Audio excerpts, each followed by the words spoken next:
અમરેલીમાં નકલી ખાતર બનાવતી ફેક્ટરીનો પર્દાફાશ થયો। આંકડિયા ગામની સીમમાં નિર્મા એગ્રી પ્રોડક્ટ નામની કંપનીમાં ઇફકો અને સરદાર ફર્ટિલાઇઝરના નામે નકલી ખાતર પેક કરી વેચવામાં આવતું હતું। એસઓજીએ દરોડા પાડતા ફેક્ટરીમાંથી નબળી ગુણવત્તાનું એમોનિયમ સલ્ફેટ ખાતર ભરેલી 50 કિલોની 52 બેગ મળી આવી છે। આ ઉપરાંત Sarovar Sardar imported by Gujarat Sardar fertilizer corporation લખેલી 5600 ખાલી પ્લાસ્ટિકની બેગ અને ખાતર બનાવવાના સાથે ભરવા માટેના ઉપયોગમાં લેવાતી મશીનરી પણ સીઝ કરવામાં આવી। એસઓજીની ટીમે સ્થળ પરથી કુલ 16,74,000થી વધુનો મુદ્દામાલ જપ્ત કર્યો છે। આ સાથે લાલાવદરના રહેવાસી ભરત ધાનાણીની ધરપકડ કરવાની તજવીજ પણ શરૂ કરાઈ। આરોપીઓ હલકી ગુણવત્તાનું મિશ્રણ તૈયાર કરી તેને ઇફકો જેવી બ્રાન્ડેડ બેગમાં પેક કરી ઊંચા ભાવે ખેડૂતોને પધરાવી દેતા। આ પ્રકારનું ખાતર વાપરવાથી ખેડૂતોના પાકને તો નુકસાન થાય જ છે, આ સાથે જમીનની ફળદ્રુપતા પર પણ માઠી અસર પહોંચે છે।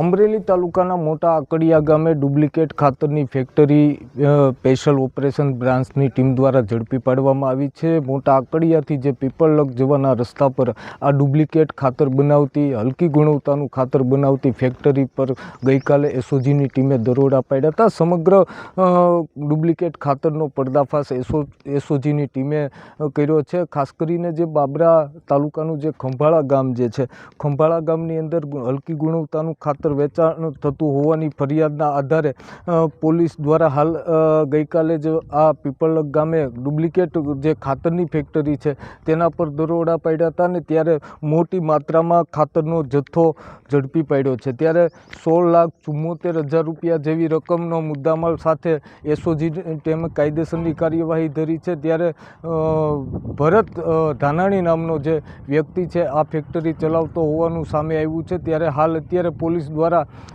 કાયદેસરની કાર્યવાહી હાથ ધરવામાં આવી છે। ખાલી બેગ અને ભરેલી બેગ મળી આવી છે, મશીનરી પણ મળી આવી છે। એટલે જે પ્રમાણે બાબરાના ખંભાળા ગામમાં રિટેલ વિક્રેતાને ત્યાં હલકી ગુણવત્તાનું ખાતર હતું ને તેની ફરિયાદ નોંધાણી હતી ને ફરિયાદ બાદ આખરે આ ડુપ્લિકેટ ખાતરની ફેક્ટરી પર એસઓજીની ટીમે દરોડા પાડ્યા અને સમગ્ર ડુપ્લિકેટ ખાતરનો પર્દાફાશ કરવામાં આવ્યો છે। હરેશ ખુમાણ, એબીપી અસ્મિતા, અમરેલી।